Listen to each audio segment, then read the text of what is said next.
Tout le monde, ici Pierre-Luc Lafrance de La France Communication. Cette semaine, je vais faire un exercice classique en vente. Le fameux « Pouvez-vous me vendre ce stylo ?»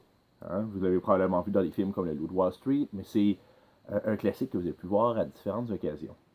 Ce que je veux regarder avec vous cette semaine, c'est comment adapter ça. Comment s'en servir sur ces médias sociaux. Donc, comment vendre ce stylo? Le premier réflexe de tout le monde, c'est de parler du stylo en tant que tel.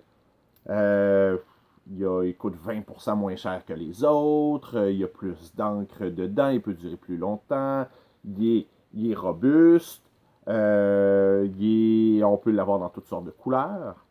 Donc, les caractéristiques du produit. C'est intéressant, il faut en parler, particulièrement sur les médias sociaux, mais ça ne peut pas être juste ça. Ce qu'on voit, ce qu'on apprend dans les cours de vente, ce qu'on peut voir dans le Loup de Wall Street, c'est que c'est beaucoup plus intéressant de parler de ce que peut emmener le crayon au client. Donc, de partir du besoin du client. Et pour ça, il faut connaître sa clientèle cible. On s'adresse à des étudiants, on s'adresse à des gens qui ont des notes à prendre. Donc, ce n'est pas un stylo qu'on leur vend, c'est la possibilité de prendre des notes. Donc, on part de ça, on part de leurs besoins et leur montre comment on peut y répondre.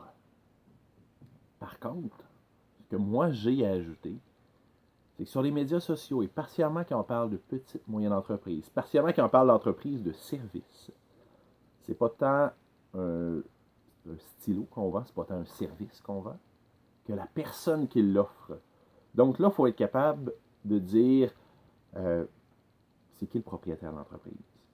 Qu'est-ce qu'il fait dans la vie? C'est quoi ses valeurs? Qu'est-ce qui l'a amené à s'intéresser à ce domaine d'activité-là? C'est sûr que quand on arrive dans les grosses entreprises, quand je vais chez Burger King, je ne sais même pas c'est qui le propriétaire. Donc, ça, c'est pas quelque chose qui a le même impact. Quand on parle de produits, on parle de stylo, ça n'a pas nécessairement le même impact parce que le stylo, il fait-tu la job ou il ne la fait pas. Par contre, quand on parle d'un service, qu'est-ce qui fait que je vais faire affaire avec un avocat plutôt qu'un autre? Que je vais faire affaire avec un comptable plutôt qu'un autre? Bien, c'est souvent les affinités, c'est souvent ses valeurs qui vont me rejoindre, c'est souvent sa personnalité qui va me rejoindre.